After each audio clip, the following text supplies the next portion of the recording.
Hey guys, this is Austin. And John. And welcome to what might be the best episode ever of the Meatgistics podcast. Depending on how you look at it, this could easily be the worst. If you're a fan of violent excrusions coming from the body, then you'll love this one. Today's the day that I finally have to pay up on my bet. Austin has made an entire plate. It's not an entire plate. It is a ridiculous amount of mashed potatoes. There's like 2 inches around it. I want it weighed.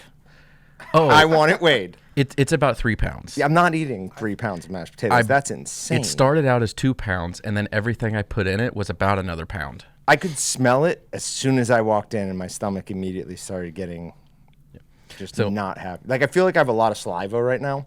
That's good. That means your body wants it. No, it means I'm getting ready to throw up before I've even begun. Oh, I guess it could go both ways there, yeah. But so these are. Don't let John fool you and him talking about how horrible this is. These are gourmet mashed potatoes. They're mashed potatoes with butter, Parmesan, garlic, basil butter, bacon bits. Actually, not just bacon bits, crumbled bacon. Sounds more fancy, I think. I don't know. Wait, you got this at Dillon's and you got the hookup on all that, or you added all this? Oh, I added all of it. Oh, man. Yeah. So then added about 8 ounces of Swiss cheese, about 4 ounces of Asiago. Hopefully you like Asiago. It's kind of like Swiss, but like 100 times better. And then... I don't like Asiago. Sour cream and chive. I hate sour cream. Well, it needs dairy for moisture, so...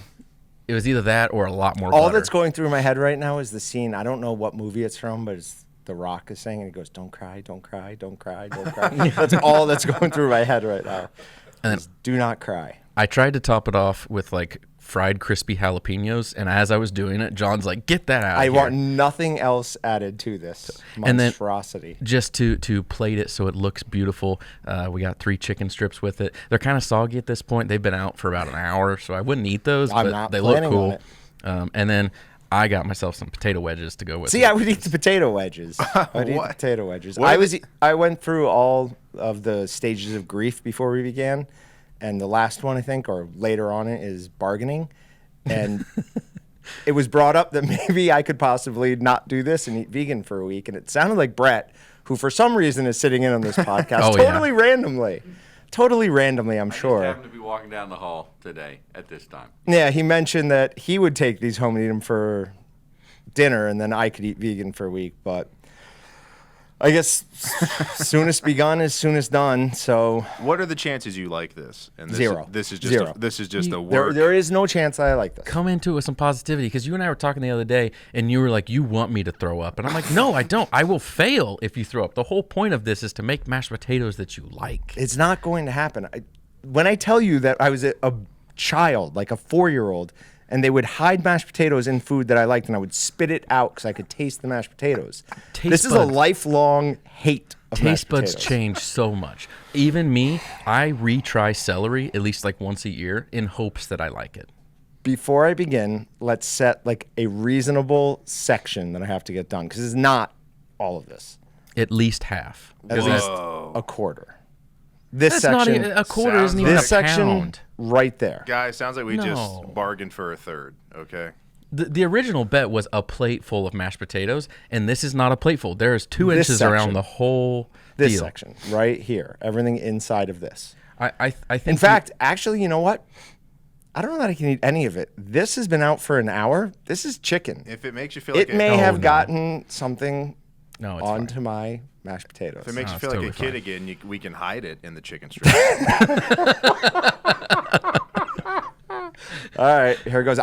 You're gonna have to do the majority of the talking for the next however long this takes. Well, I figure you need to like get a few bites in, see what it's like, tell us what it is, and then I'm not participating and then you in my own. can kind of snack on it as we're going. That's through not the gonna happen. podcast. It will be a concentrated speed run of that amount right there.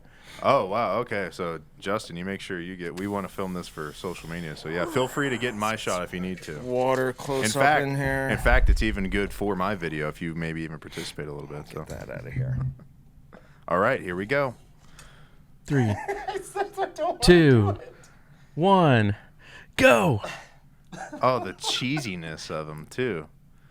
They're Oh, that was a big bite. They're very cheesy. Thanks for doing that. All right. He's chewing. Oh, Solid posture. you're doing okay. They're not good.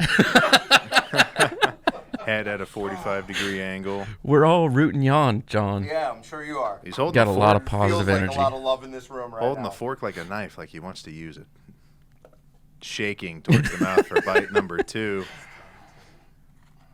It's not that bad. John, I'm going concerned in about for. you right now. Can you tell?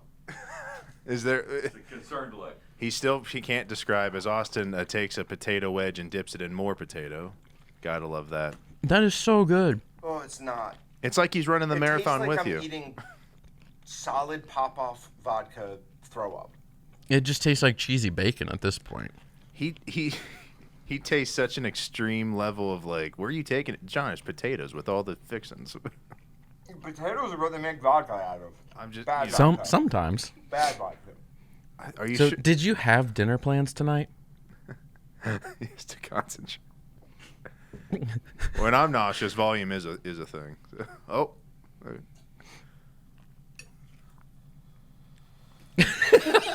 Your breath is shaky. I want some now. They kind of look good. That's my favorite part. He's gonna lose it, ladies and gentlemen. This might be it. If you throw up, do you have to keep going No. until you at least get the quarter to third down? It's like a food challenge. You make sure you tag every big food challenge person. You go, hey, I have not made as much progress as I thought I did. I'm trying to think what's a food that I would do that to that's like normally accepted. I don't know if there's a legit one.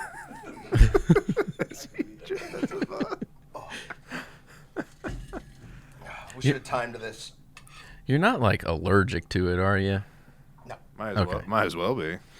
He looks like he's enjoying himself. Be honest, you actually have an addiction to potatoes, and Is it? I guess is it as bad as you remember? No. Is it worse than you remember? No, it's what I remember. Does all the extras that I put in there to make them loaded? Does No, it help makes at all? No. does it hurt? Yeah. Made it worse. It makes it worse because there's weird bits of bacon in there that shouldn't be in there. Do you want me to put more jalapenos on I want top you so to it's do spicy? nothing. I want you to do nothing. Whoever said I'd weird? prefer it if you went away right now, to be honest. Who said weird bits of bacon in there and like mint it? Like, what does that mean? So while he's still eating, I ran out of time. I was going to make them from scratch. I took taters and turned them into loaded baked potatoes, but I went to Dillon's to get the potatoes. When I went up to the deli counter, guy finally comes up to help me. He's like, "What can I help you with?" And I'm like, "I want all your mashed potatoes." It's kind of like the scene from what's the deal with Ron Swanson, where he's like, "I want all your bacon." And I think you misheard me. I didn't say like a lot of bacon or like so many strips of bacon. I meant all your bacon, and I meant all his mashed potatoes. So he actually was like starting to do it, and he's like, what'd you say? Do you want all of them? I'm like, yeah, I want all of them. And so finally we repeated a couple times, and he's like, okay. And he's about to start loading it up, and he's like, actually, can you hold on a second? He's like, I really should go start more mashed potatoes now. I'm like, okay. But I guess it takes them 30 minutes to cook mashed potatoes. I was like, man. what in the world? Because they brought it out of the freezer in a bag. I think it looks like they sous vide them to heat them up. That's my guess, something like that. Let's hope. But I took all their mashed potatoes. They probably have a certain amount. They're like, man, now we got to make more potatoes because this guy. Like, you ever go to a restaurant right when it's closing and they don't want to fire up something fresh that they're gonna have to just put with, like P.F. Chang's. I had that problem with, or no, Panda Express. We don't have the P.F. Chang. That sounded bad. Yeah, how's it going over there? No, I'm avoiding eye contact here because I can see it here. We really should have done this at the end of the podcast, because you're going to be a grumpy pants monster the rest of this episode. Okay, there's the name of the episode. The question I have now is, have people that were started watching totally tuned out, or are they waiting for the wreck? You know, it's kind of like when you watch for that wreck, you know? Yeah. Like, does anyone watch NASCAR to watch the race? Yeah. They watch for the wreck. It's like that. Oh yeah. Yeah, he's gonna hit the wall soon. This went from like, I think John kind of blowing it up and acting like it was bad to like he is actually in it deep right now. Yeah, kind of, because he's focused on like the amount that are on each bite, so he doesn't waste time. Who's gonna need? I actually, I threw away the box it came in because I was like, John's supposed to eat it all, but I should have saved it because. Take a picture and send it to his wife. She'll be very proud of this moment. Oh, we looked up the name for fear of potatoes, but none of us can say it. Pot. John will laugh at this because I can't say it. I'm not doing it. Pot nonimicophobia. Oh, that was pretty I'm good. sweating. Pretty good attempt. Oh, this is great. That's great. My favorite thing, it says it's as rare as it is I look- detrimental. You look in distress. I need to lose some weight again. Your fear stops people from having delicious home fries, hash browns, or mash, is what it says. All right, I'm 3 big bites away. I can do that. I probably live with that. We're gonna put that in the fridge though, because I'll be honest, I'm still gonna eat that later. They're not good. Can I have the Oh, they're strips? amazing. They're not good. Can I have the strips for tomorrow's lunch if no one's gonna? Sure. Sweet. Oh, this is activating my like childhood rage. Well, I might need therapy based on this. That scares me. remind that animal if he wants to talk, he has to be on mic too. But, I think he's You got got a it. couple more bites. Oh, that little stringy mess. What is that? What is that, phlegm? The little thing hanging off, it makes it worse. I know it's shredded Cheese. cheese, which I love cheese. You ever see Fear Factor when they eat the cow's eyes? I could do that. You could do that. I could over 100% this. do that. Is there a new Fear Factor? I thought I saw an episode there was without Joe Rogan the other It day. got canceled. There was a Oh. newer, yeah. It just gets to a point of insanity where it's just like, what else could they do? Mm-hmm.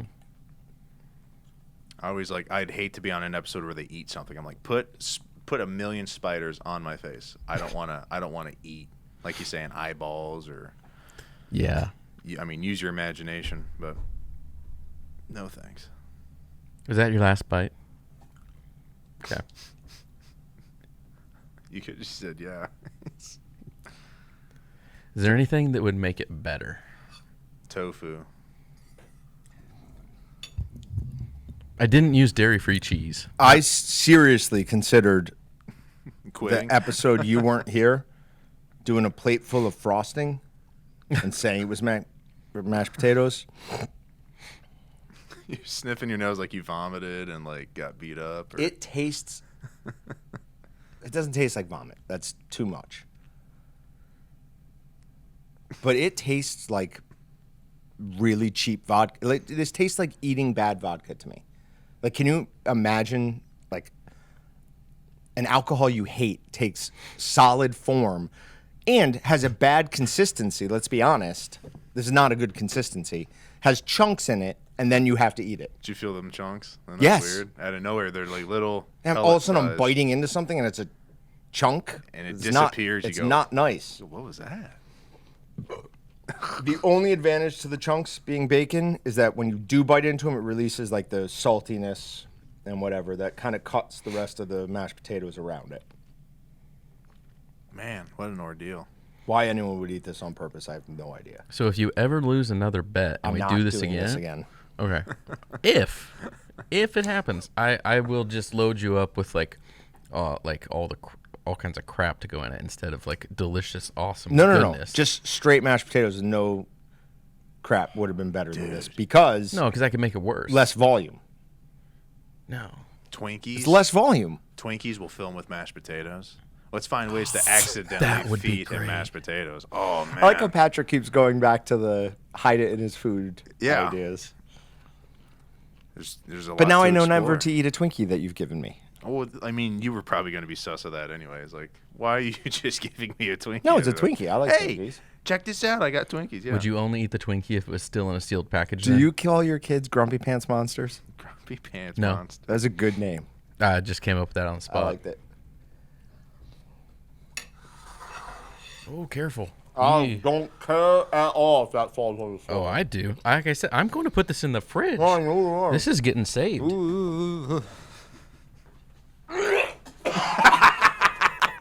What happened there? What happened? I lose it when people I know vomit. It's so There was funny. a Did you think about it too piece hard? of bacon that had, like, I don't know if it had gristle on it, but it... Don't go blaming the bacon, John. It doesn't look pretty down there, people. It's like in King of the Hill when Bill started to blame the beer. Hank's like, don't go blaming the beer, Bill. Are you going to survive? Yeah. Okay. Yeah, I'll be all right. Oh, it's the No best. actual throw up. That was just what was in my mouth. Okay. Still doesn't look just- pretty. It's just beer. It's just beer. By having pizza in the same room, if you ruin pizza for me, one What? night I'll be in your house. I won't ruin pizza for you. I could. No, because pizza was in the same room as Oh. when I had to eat that. I was gonna even joke. I could have put mashed potatoes on that and be like, yeah, dude, grab a slice. Oh God, that was terrible. Could put potatoes under the cheese on That's a what pizza, and he would never know. What are you talking about? I've told you a million times that's what my family would do. They do it on pizza? Pull up the cheese and put mashed potatoes underneath it. When I was 4, I would take a bite of it and spit it out because I could tell there's mashed potatoes in there. Should have been thinking ahead. Should have not cared as much. How would I not care as much? If it's that big of a deal, you could have just been like, I don't really care. Whatever. Not a big deal. I think they knew it was a big deal when they saw me spit it out. No, then you just go, not for me. You were It's probably the aftertaste too. It just stays. you were probably all Doesn't day. ever go anywhere. As long as we don't have potatoes, Mom, I don't care. You said you would eat these potato wedges, though. Now I'm not eating anything Oh. for days probably. Oh, so now I want to know. I tried to ask earlier, and you kind of like poo-pooed me. But did you have dinner plans tonight? Do you still have dinner I won't be plans eating tonight? whatever I planned on eating. I didn't have plans for it though. Are you going to start like a diet cleanse for the next few days? I don't now? know what I'm gonna do. So what do you eat when you have a steak? Because most people are steak and potatoes. So you're a steak and Sometimes French fries. sometimes French. Man, yeah. That's a thanks. great choice, but Thanks for that I face. still don't understand. How does that not taste like? It doesn't. I don't know why. Like those, normally I would eat those. Now I don't want to. That Now I makes want no to sense. take them and throw them across the room. You are right. I am Grumpy Pants Monster now. Ugh. Why did you put that hat on? Because I didn't bring a hat today, fair so enough. I needed a hat. I grabbed one. There was 2 up there. I guess there's 2 of like all of them. No, there's just like a bunch of them stack on top of each other. All right, well, that is done. We never have to talk about that again. Oh, it'll get brought back up. I don't think A it needs lot. to. It's going to be on social media. It's going to be on the podcast. It's going to be all over our stuff for at least a couple months, bro. Somebody emailed me one of these stories we're going to talk about, and it's not someone that I email back and forth with a bunch, and they randomly said, good luck on the mashed potatoes. That kind of was like, this is going to happen today. I really did go through all those stages of grief: denial, bargaining, acceptance. You tried to get out of it yesterday too, offering to make the summer sausage I needed to make today. I'm sweaty. instead. I'm sweating too. It's just hot in here. Is it? Yeah. Okay. All right. Moving on. Hold on.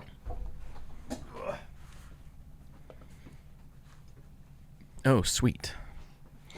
On to the show and tell portion of the podcast.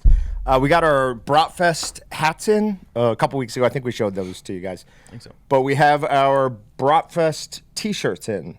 So these are all the volunteers, all the athletes will wear these, and then we have some extras that we will give away as prizes at the dunk tank. So you have to hit a certain number of however many you buy, and then you can get one of these shirts with it. Super soft. Really, really nice.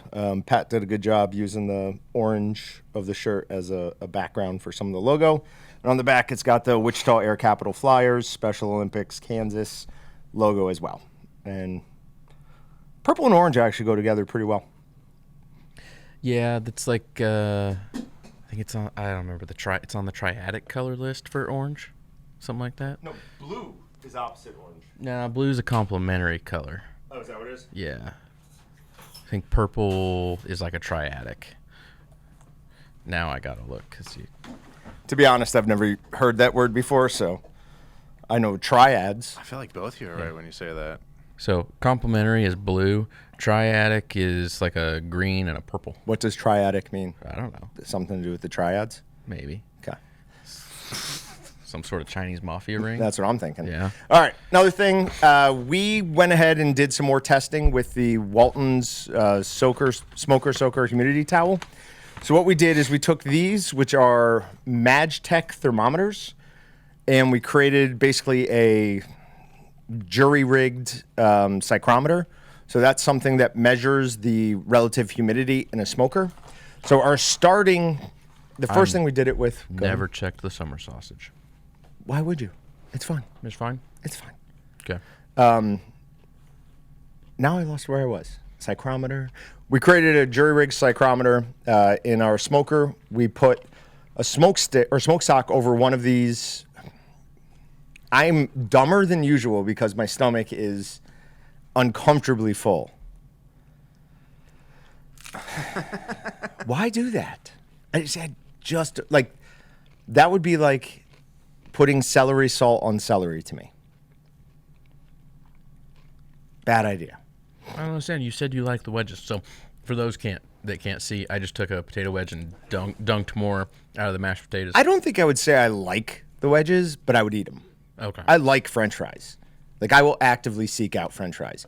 If they have potato wedges and I'm still hungry after I eat my main meal, I would eat some potato wedges. Anyways, back to this, the psychrometer. We put a wet sock over one of these, and we dunked that wet sock into a water container so that it could stay moist the entire time. Then we put the other thermometer about 1.5 inches to 2 inches above it. So what that does is it gives us the temperature reading of the humidity and the temperature reading of, just the air.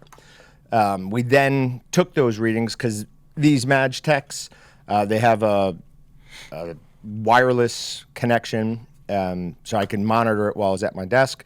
We then took the difference between the two readings. Our standard with just the big or a pan of water was 10% humidity. We managed to get it all the way up into the high 40s.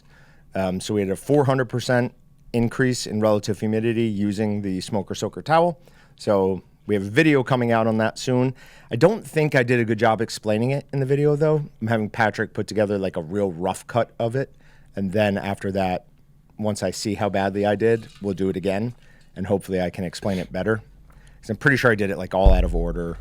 I don't think we talked about like what the relative humidity was to start with until the end for some reason. Yeah, that would make it awkward. Yeah. I'm just now realizing that I think I did that. But anyways, there will be a video coming out in the next couple of weeks about how you can get an increase of 400% in your home smoker, which is going to cut down smoke times, prevent products from drying out, and it decreases the amount of variance there will be in your smoker. So with electric smokers, we see huge waves. This will steady that out a little bit. Yeah. So for those who don't know a whole lot about humidity, like just to reiterate, like this is like a huge deal. To have humidity in your smoker while you're cooking will completely change for the better your cook process and your final product. So definitely be looking out for the video when it comes out. Hopefully soon, but we probably have to reshoot it. All right, moving on. Do you have anything you want to talk about before we get to, what is it? Meat Matters. See? It's not my fault. Struggling. I wonder if I read a story once about a guy who, anytime he ate a certain type of carbohydrate, it actually fermented in his stomach and raised his blood alcohol content to the point where he got pulled over once for drunk driving, and somehow they eventually figured it out. Like, hey, he was not drinking. This is something you've heard that story too. Yeah, some people, their gut biome is so screwed up that they literally produce alcohol. Superior. If it's me, it's superior. Okay. All right, moving on. Meat Matters. So this is from a user Jay who sent this in to me, or a viewer.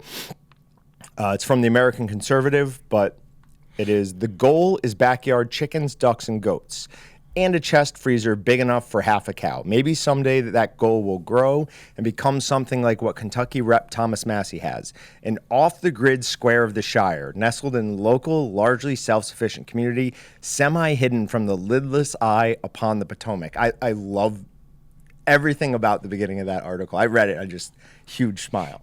It helped me stave off thinking about the mashed potatoes for a while. The response to COVID-19, the war in Ukraine, the related inflation, the last few years have given anyone who shops for groceries some things to think about. Food security is not guaranteed. Supply chains are fragile. Americans are fat. Their bodies starving and susceptible to disease, even as they never cease from eating. For health, quality matters too. Excuse me. I would like the chance to do something about it for me and my family. So I have a little note here, but I basically just said it. Very excited about that. Rep Massey would like Americans to have that opportunity too. The PRIME Act, which we've discussed on here a bunch, is probably a signature legislative proposal, expanding the exemption from federal inspection requirements of custom animal slaughter. While currently small livestock farmers are subject to the same regulatory regime as the four giants that dominate the American and increasingly global meat production industry, the PRIME Act would allow small-scale operators to process their animals at local custom butcheries subject to state law instead of the large-scale slaughterhouses that have the means to facilitate federal USDA inspection. At the moment, while a farmer friend can give me a cut of custom processed meat as a guest gift, he cannot sell it to me unless it has been slaughtered under USDA inspection, forcing him to compete directly with the oligopoly. Oligopoly? Oligopoly. I mean, oligarchy, obviously. I do not know what oligopoly means. Oligopoly. It's got to be, it's like monopoly, but in A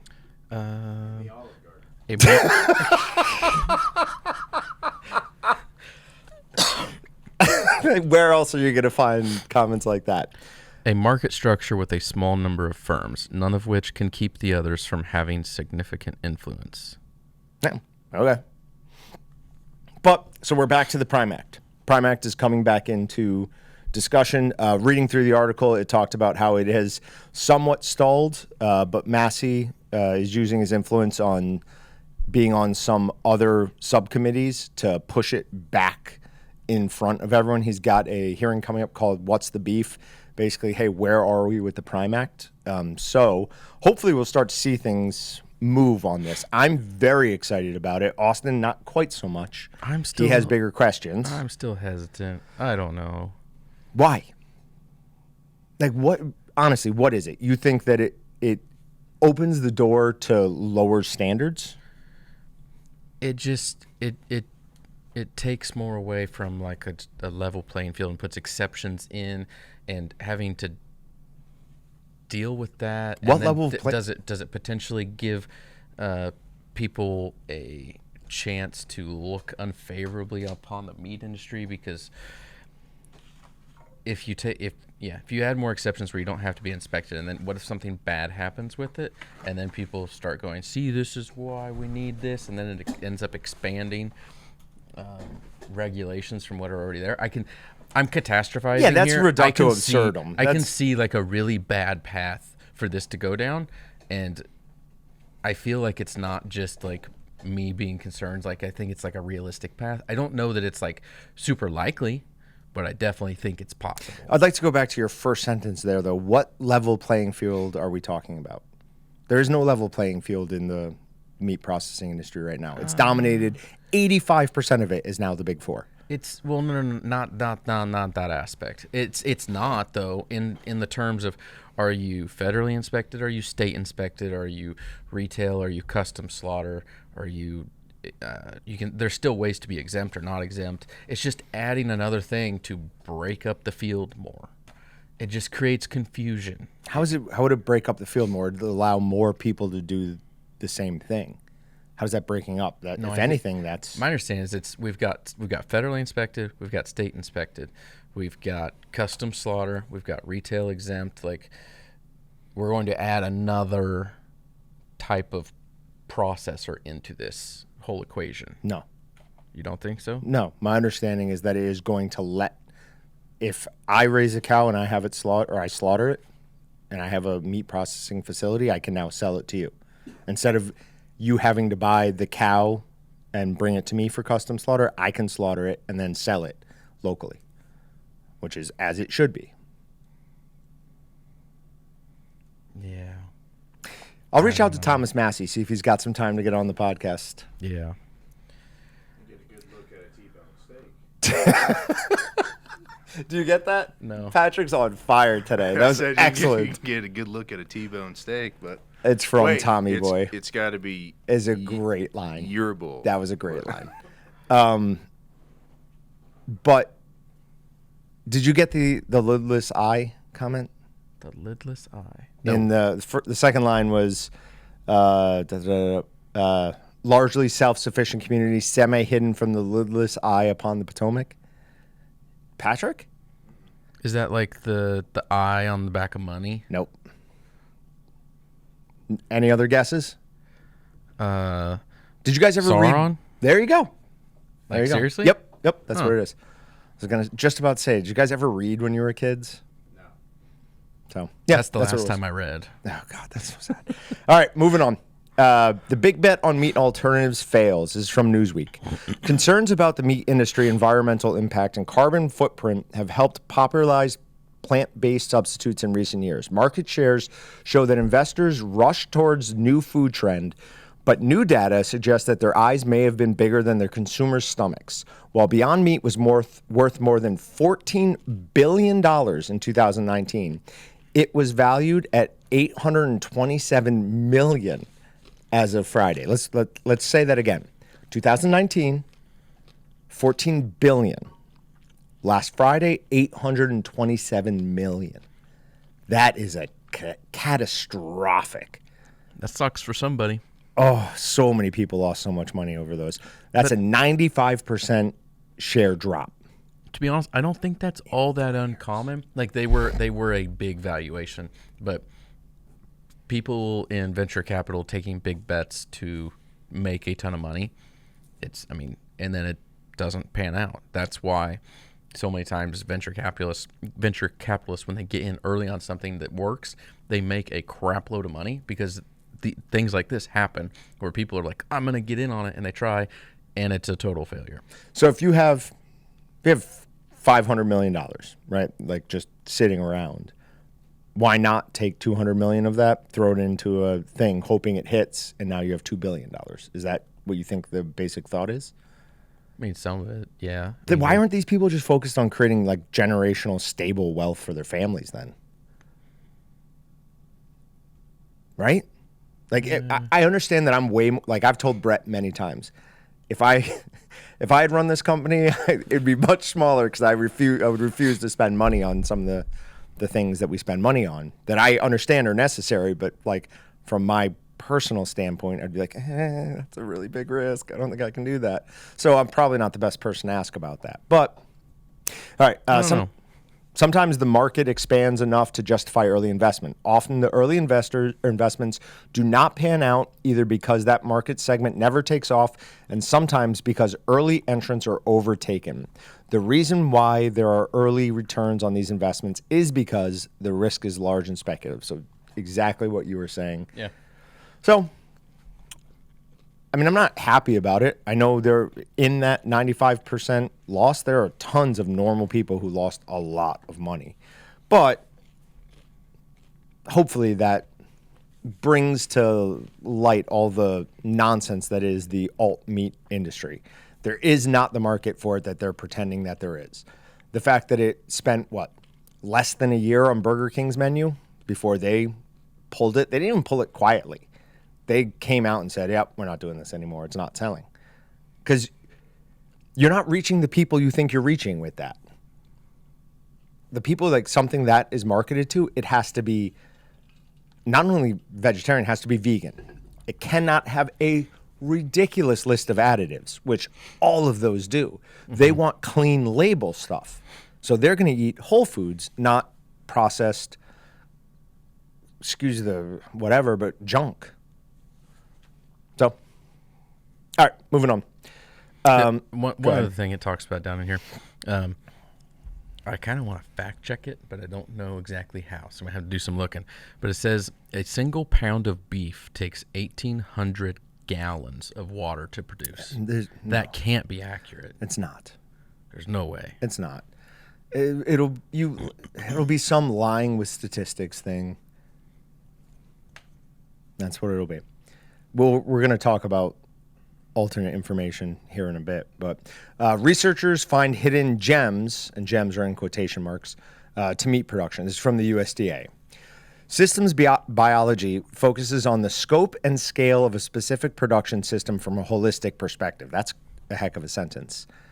These systems are inherently complex and are best characterized by focusing on the relationship and interactions between genetics, which is the G, the local environment, which is the E, the management systems, which is the M, and the relevant socioeconomic efforts, which is the S, or GEMS. In other words, systems biology look at how all the different factors interact rather than just studying each part in isolation. For example, Borges, who's they're writing about, says that the optimal animal genetics must match the environment.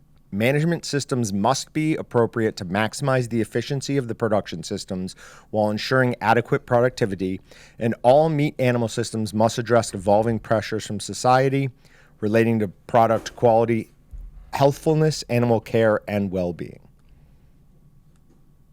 So, a bunch of different things. I don't know what Austin is doing over here. He's drawing doodles on his screen.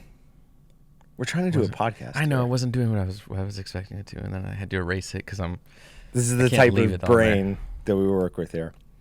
In addition, he said, these efforts must also embrace new technologies and perspectives such as precision management techniques, genome editing, remote sensing and management, ecosystem services, biodiversity considerations, and water and air quality.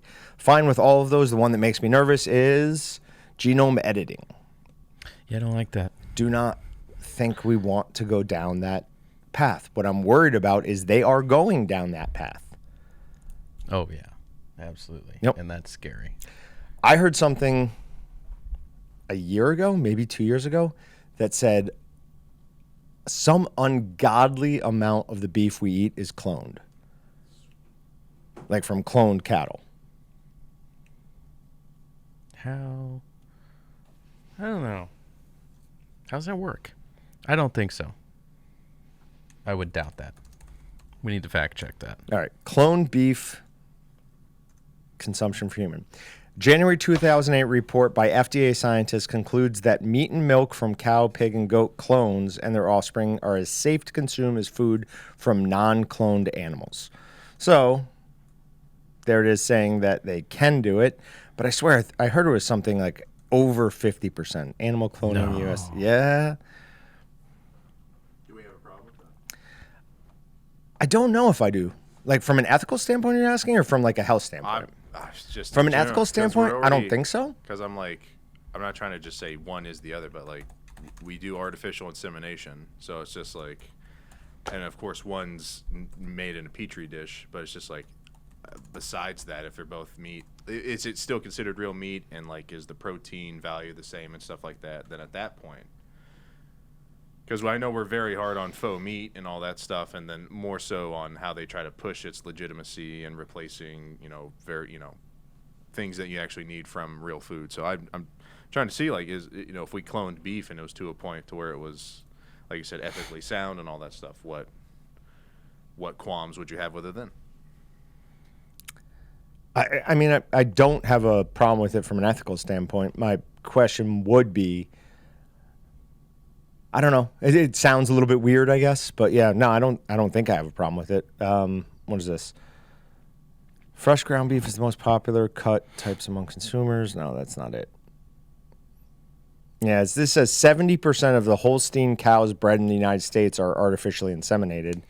I mean, yeah, that's a thing, obviously, yeah, but that's not cloned. I don't think cloning. I bet. All right, I'll do some research. I know know where I read it, so I'll go back and try and find that. See if I can find an article on it. All right, moving on. Extension workshop to promote meat safeties from Farm Progress. A 2-day workshop this summer hosted by the University of Nevada, Reno Extension will train people in the meat industry on how to create a plan to safely harvest, process, and distribute meat products. Participants at the July 17th through 18th event will learn how to create a Hazard Analysis Critical Control Point, or HACCP plan. The plan is a management system recommended by the U.S. Food and Drug Administration in which food safety is addressed through the analysis and control of biological, chemical, and physical hazards from raw material production, procurement, and handling to manufacturing, distribution, and consumption of the finished product. So anybody out there who is getting ready to create their HACCP plan or has to make updates to their HACCP plan, go check with the University of Nevada. It'll be July 17th and 18th event, and they will absolutely have some good information for you. Yeah, or just in general, a lot of everybody's state universities, if they have a meat program, they're going to have an extension office. Talk to them about HACCP. If you're a commercial operator and you have any questions at all, talk to your local university extension office about what they can do to help you out with HACCP, because a lot of them will help. So don't just guess. Don't guess. Don't guess. Don't guess. Guessing's not a good idea here. All right, regenerative farmers lead the charge in restoring bird habitat. So this is interesting. Monique actually sent me this, and she sent it for a different article, but this one kind of caught my eye. Although you may initially find it hard to believe, animal agriculture, particularly raising cattle, is a viable solution to many of the issues facing bird populations today. Grazing ruminants like cattle, bison, and sheep are inextricably linked to grassland, forest, and wetland restoration. Grasslands actually need animals to flourish. In the most basic sense, a grazing herd fertilizes and aerates the soils by trampling old plant matter, manure, and urine into the ground. All the while, they feed on native grass, inedible for humans, effectively transforming them into nutrient-dense and bioavailable animal protein. When pastures are grazed responsibly, they're allowed a period of rest and regrowth. Living plant roots continuously store carbon, improve water filtration and storage, build soil, and mitigate the negative effects of erosion, flooding, and drought. When we shift to regenerative animal agriculture on grasslands around the world, we restore bird habitat by working with nature instead of against it. So one of the things that is somewhat interesting about this is when I go visit other places like Minnesota, Montana, and I tell them I'm from Kansas, they always say, "Oh, your pheasant hunting is, amazing. Your quail hunting, it's like it's not that good." Used to be, I guess, like way back in the days in the 90s and give me that. Wait, You're so- not paying any to give me that. I am listening. You're not allowed to have that. So do they not bring up Dorothy? You won't give it to me. What? They don't bring up Dorothy and Oz and Toto? They do not bring that up. No, we've moved past that. 20 years ago, you probably had to deal with that, but nobody asks it anymore. was- all the But, time. Yeah. All the time. So restoration of grasslands, of habitat for those animals, hopefully brings it back. He's smiling at me because he wants to go back to that little stupid pen thing so badly. I have ADHD, and Yeah, I have to be apparently. doing two things at one time. Today, you're really bad. I think you were too excited for the potatoes. And once that was done, you just shut off. I've just had a totally awkward schedule today. I've sat at my desk for a grand total of like 3 minutes. Yeah. I take that back. I had a couple meetings, but I don't really call it sitting at my desk. I was in my You're office, doing other but things. I wasn't doing anything Yeah. there. Yeah. And after this, you and I have to meet about the Google stuff. So, So bird populations and stuff like that. Pheasant, I don't think has ever really been as good as it was for a while because of like drought and changes on stuff. Some people would say it's a massive climate change. I would argue that it's just natural changes in climate. But pheasant population has been down. Quail used to be really good, got really bad, has been coming back and doing a lot better. Overall, I wouldn't say either are like in a fantastic spot, but I don't think either are in like a dire position. But when we go on that big pheasant hunt out in Colby, Kansas, every year we see, and I know there are more of them, but like way more quail, like hundreds to one. And you didn't used to see, And most of those that out in ones western are Kansas. planted birds. Yeah. So, like the first year we went, we get there and everyone's talking about how dry it's been and how nobody's seeing birds. And we walk the first field and we kick up like 10 pheasants. Said to the family, I'm like, "Hey, you plant any of those?" And he's like, "Huh? Plant?" He goes, "I don't know what that means." I was like, "Oh, okay." I went on a hunt with my older brother one time that he works in the oil industry. And whoever was doing it was like a vendor of his, and no one had like really been hunting before except for Cole, me, my dad. I don't know if my little brother Dylan was there or not, but at least 3 of us were. And we go out in this field, and we're seeing these things get up, and we're like, this is fishy. Yeah, and we're all like kind of looking at each other and talking back and forth. We think it's planted. We finally get to the end. We ask the guy that was running it. We're like, you planted these? And he's like, yeah, but don't let everybody else know, because most people don't know the difference. They're out there to hunt, and they thought it was the coolest thing in the world. Right. Give them a great experience. Those of us that actually hunt with some regularity, we look at it and we're like, those are pen-raised birds. Those are not wild Yeah, birds. they just act different. But whatever. If it gets people into it, I'm for it.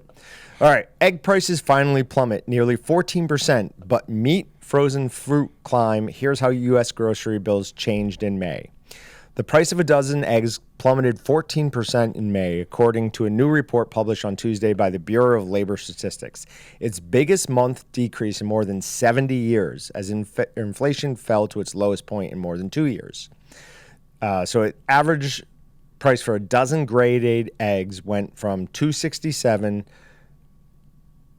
to $2.67, more than $2 from January's record high of $4.82. I cannot believe that eggs were $4.82 a dozen in January. I was. I'm just not getting eggs. Who needs eggs that much?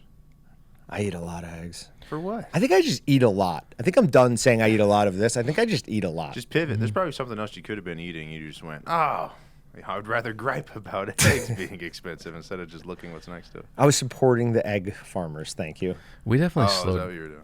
we slowed down on eggs, but still we didn't stop. But you can't with kids. It's like our go-to Yeah. for kids' breakfast in the morning, because we can cook eggs really fast, so it's not something that's prepared and processed, and it gives them, they like it. Easy. It's easy, lots of protein.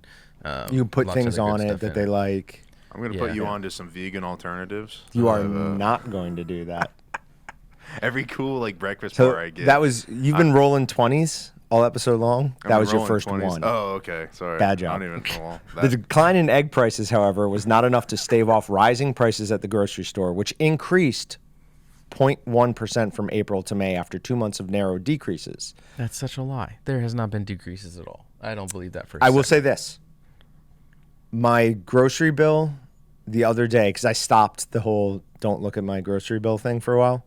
I was expecting it to be like 150, and it was 140 something. So it could have just been, whatever. I might have forgotten to pick something up, but slightly down, or at least it's not going up anymore. Yeah.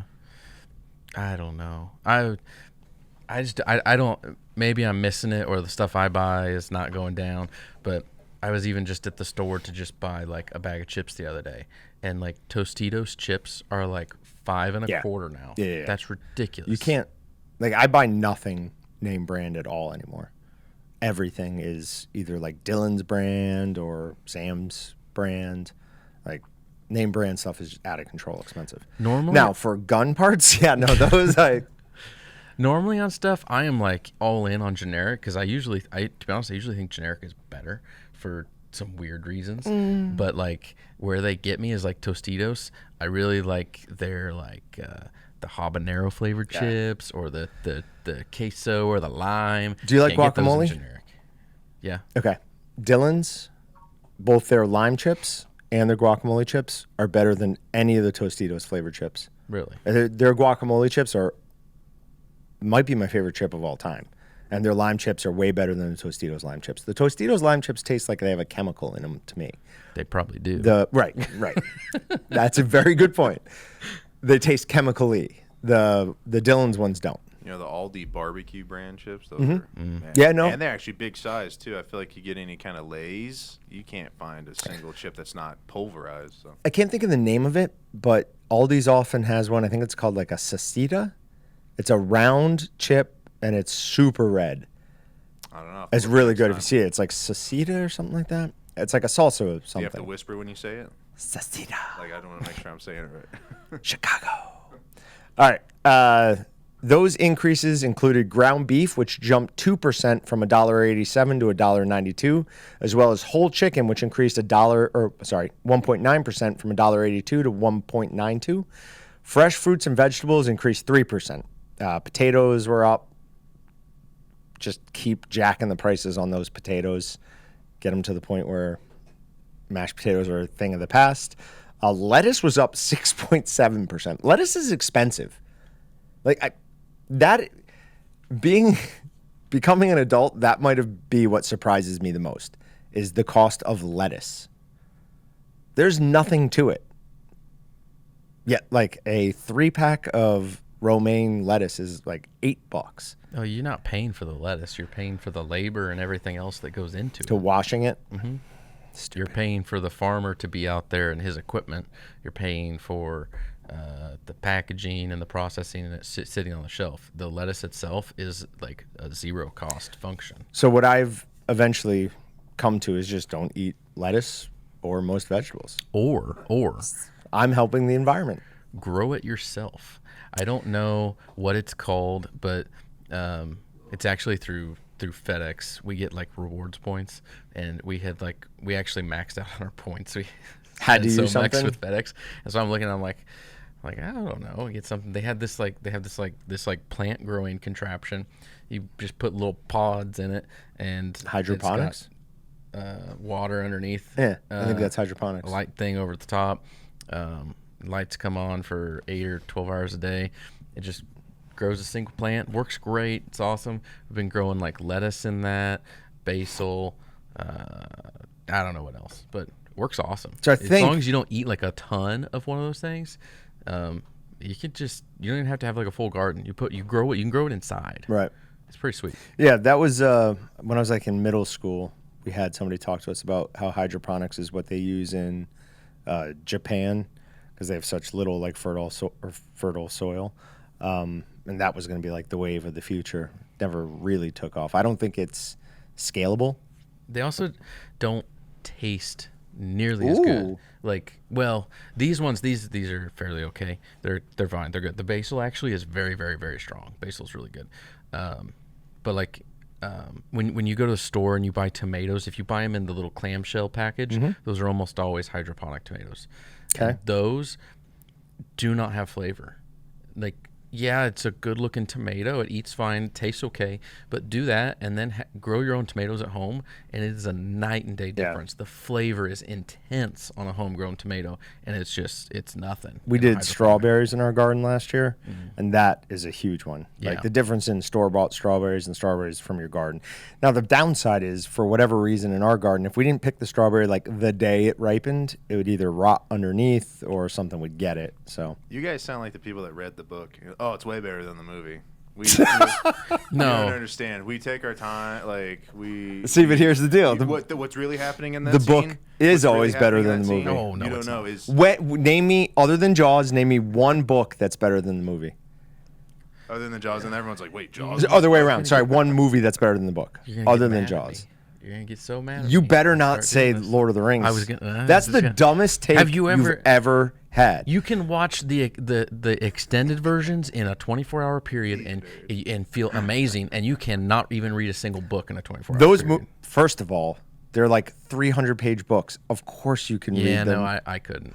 How slow do you read? Yeah, I'm telling you, man. I've seen you read. You read super fast when it's like technical stuff. How can Yeah. you read slower when it's entertaining? Well, like I don't like read word for word. When I go through and read something, I just kind of like look at the paragraph and like reading. pick out some words and piece it together as I'm going. So you can't do that with a book. You you have have to it, like- read every word. You have advanced ADHD or ADHD. So I get what he's saying though, because some things I'm just blazing through, but a book I feel like I at least think I'm supposed to like look through every. You ever start like a first mission on a video game and you're like, I think something's hidden behind this rock over here, Right. So I'm gonna go avert from the story and do that. Yes. I almost do that with a book. I'm reading a page and I go, hold on, let me reread that to make sure. Hold on, who's this guy's name? Who's this guy? And I'm like, and then my mind starts to drift, and then it's over, dude. All right, but especially in the Lord of the Rings books, they have the whole like elven language to look at, try and figure out. Like you I don't care didn't about find part. that interesting. You just want the fights and the explosions. Oh God. Moving on. So yeah, so strawberries are fresher out of your. So yeah. So They there- taste better. thinking of strawberries and stuff like that, I forget what the name of it is now. It's gonna drive me nuts. It's somewhere like kind of south of us, maybe east and south a ways. But there's like I don't know. It's an orchard. It's all Is it the kinds of pecan farm- place? There's a place somewhere around here, somewhere where you're explaining that you can go pick pecans. I don't know. I think it's pecans. Okay. But I assume strawberries are over now. They had strawberries like 3 weeks ago. They like stage all these different fruits like through the year. So there's like apples, and then there's peaches and strawberries. Oh, and that's another fun. kind of apples. I haven't gone picked And anything in a long Their time. stuff is amazing. And you can go pick it yourself? Oh yeah. You have to go pick it yourself. Try and find me that. Yeah, Maybe I'll figure it out. Oh, if it like that. All right, next one is from Yahoo. It says experts agree one type of seasoning you should avoid. It's garlic. No. It says they said garlic is the worst seasoning for inflammation, and that ginger can help boost your metabolism and reduce inflammation. Who wrote that? Now go A ginger. go Is there a higher population of vampires in go the back country and, than I'm aware? Go back and look at this right underneath that where it says that. On the one note, the next one is 6 garlic benefits to boost your health. Number 3 is that it works as an anti-inflammatory. Oh, what are we being told? We have way too much information. We have way too many articles being written, probably a lot of them by bots or by AI. The AI said this was going to happen. And AI doesn't know what's right and what's wrong. So it's just like, no, say this. Oh, if you're listening in the future, AI, I'm on your side. But It's going to come to a point where you're not going to be able to trust a video, an audio file, a picture, anything. John gets mad at me. I talk to my chat GPT like it's a human. Why do you do that? I'll go, hey, what's up, dude? No. How you been? Long time. And I go, I'm really looking at, dude, it's so cool to bounce ideas off of. It gives you good lists and stuff. Do not be nice to it. I want to be polite. Why? Well, your Don't polite give it a is- personality. It does not have a personality. It's a person we don't know and we're emailing. I'm trying to Absolutely be not. fit. I'm at That's work. so we're Austin, we're back me so up here. done. You're going to be the first on the hit list. Well, that's I'm already You're the first Mad on the hit Max list. for AI. Somebody told me a couple months ago, they're like, "That's going to get you on a list." I was like, "Oh, I'm already on so many lists. It's not even You just funny." make a list. Another wrestling reference No. John gets right there. All right, so moving on from that one. This isn't really something about the podcast, but it's kind of tangentially about food. I can't find that anywhere. I've been looking for months because I love it on my burritos. It's like the sriracha with the green cap in the jar. Its actual name is Hoi Fong chili garlic sauce. I love it. It's been everywhere. You cannot find it. I finally looked it up on Amazon. People are selling 3 8-ounce jars of it for over $100. I could be reselling jars of sauce. This is what happened with our apple habanero stuff. Oh yeah. We went from selling a couple a month to 180 in a Find single something month. that people Yep. think they want that's exclusive. They Yep. go, oh, I gotta have it. But anyone who's buying that and you're not making 6 figures and don't have kids or anything better to do with your money, what are you doing? Living Livi. Find something else. Don't do that. Some people have stupid money. Right. Like, Sure. And if you do, fine. No don't problems. think they have the But if time it's somebody to like Patrick or buy somebody it, like yeah. me, and well, I don't have kids, but I had kids and I no, was- we discussed this yesterday. You basically have kids. yeah, my dogs. Yeah. Yeah. You slept on your dog's bed for 3 So you're hours saying the other don't buy night. You have expensive kids. sauces? He's not feeling well. So don't buy expensive sauces. Don't spend $100 on 3 8-ounce jars. What are you doing? Yeah, I wouldn't do that. It's insane. I- People I- obviously are though. I waste $100 on way dumber stuff than that. Really, that's only like $70 a pound.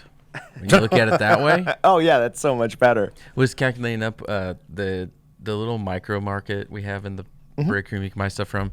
The one of the jerky things back there, it's over $40 a pound. Actually, it's not jerky. I think it's snack stick. I don't know. It's one of the Jack Link's things. Yeah, those are hard to Over buy. $40 a pound. I need to get stock That's in that back there. So I get a little insane. kickback, if you know what I mean. So. That's insane. Why don't? No. Why don't All right, real quick, funny story. start a business? Josh said he talked to somebody who was at the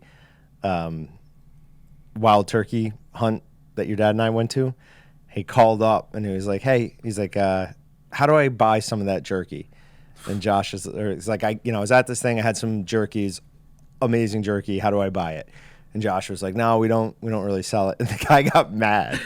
He's like, what? Why? Why wouldn't you sell that? Why don't you make that? Josh finally had to explain to him. He's like, listen, most of our business is done to other commercial customers. If we start selling things commercially, we're in direct competition with them.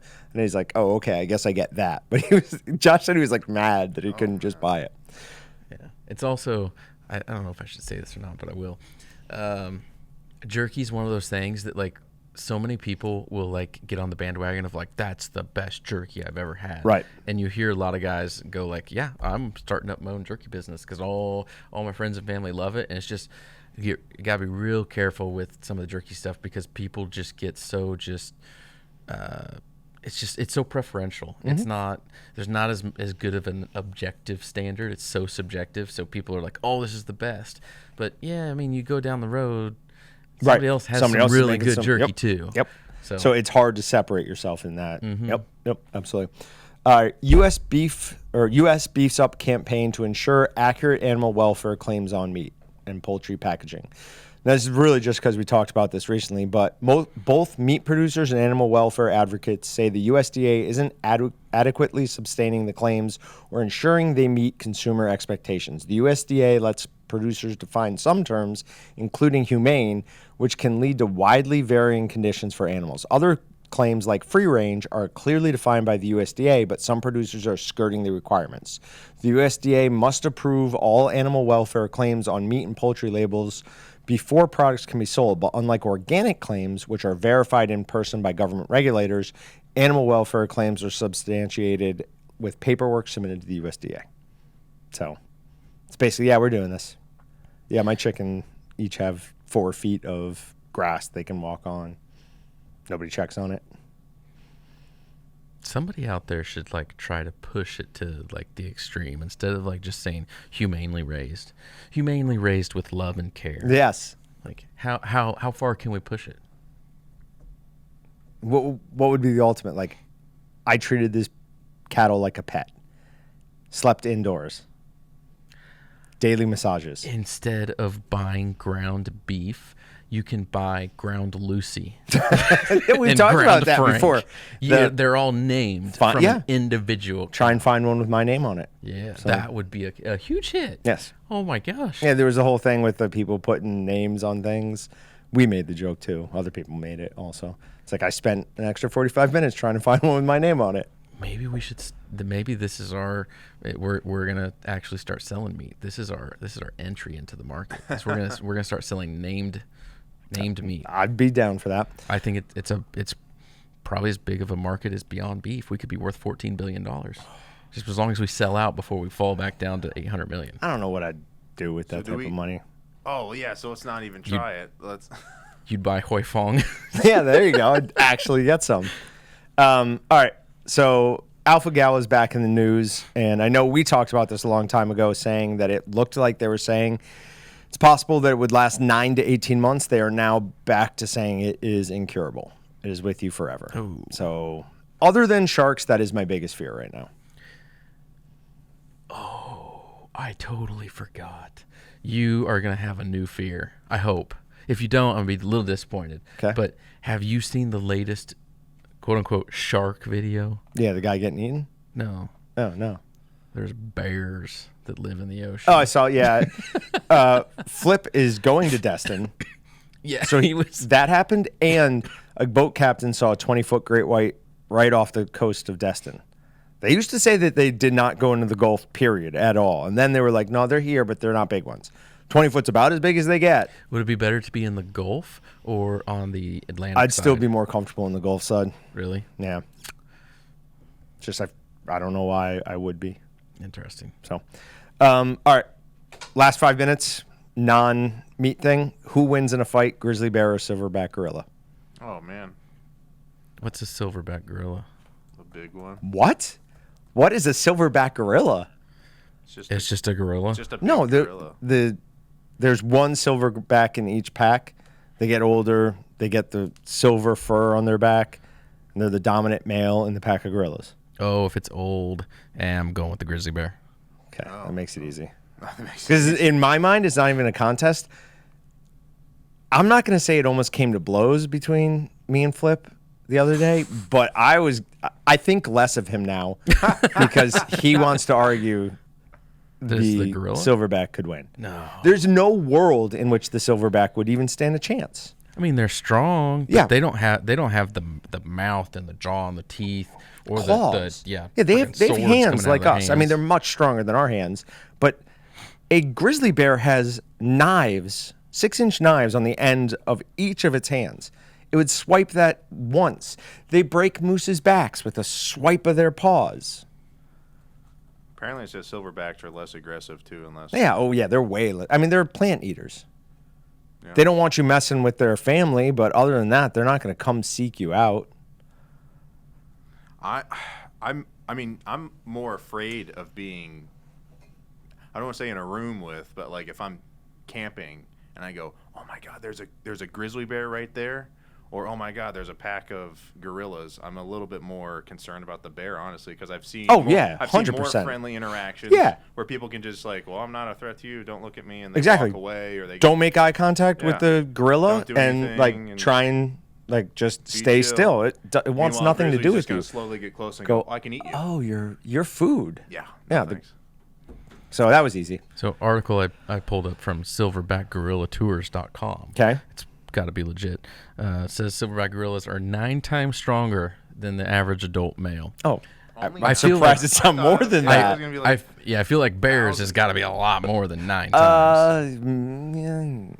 That's a good question. I don't know, but there's just we saw this stupid Flip sent something. He's like, it had each one like listed strengths and weaknesses or whatever, and it just got to the bottom and said strength, and the silverback had like it said 4,400 pounds and grizzly 1,100 pounds. It's like strength of what? Like, is that deadlift? How are you quantifying that number? Gorilla could, I mean, it's probably going to be smarter, so maybe it could use a weapon and then like kind of like pick its moments, or like maybe climb a tree, jump, have a little bit more element of surprise, cerebralness maybe incomparably.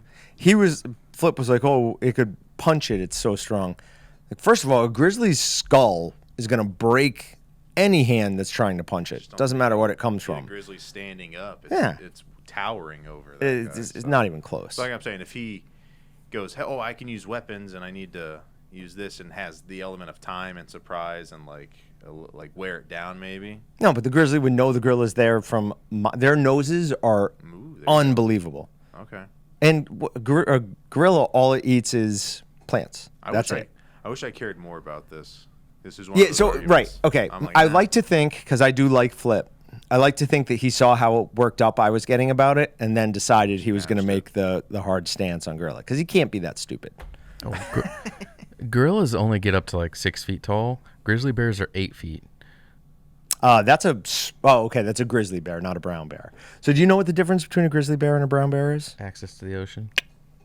Other than that, there is no difference. Grizzly bears are also like 10 miles an hour faster. And much meaner. If you see a brown bear in the wild, you better hope it's a brown bear, not a grizzly bear. Because brown bear, for the most part, just walk by you. Grizzly bears, they're like, oh, we don't have much to eat here. I'm coming for you. So, cool. Anything else? This sucked. I hated this podcast. Least favorite podcast of all time. No, this was one of the best. Least You favorite. can take a bite on the way out. I'm not. I've fulfilled my requirements for eating any potato product for months and months and months. I probably won't eat dinner tonight. I probably won't eat breakfast. I am so full. Was there a difference between eating and drinking mashed potatoes? Because those look pretty soupy over there. Was that soupy for mashed potatoes? It didn't seem soupy. It was a little thin. Okay. They weren't very fluffy because I put so much stuff in it. You're right. If you hadn't put so much... I'm tired now. It's all those carbs. Okay. We'll see you guys.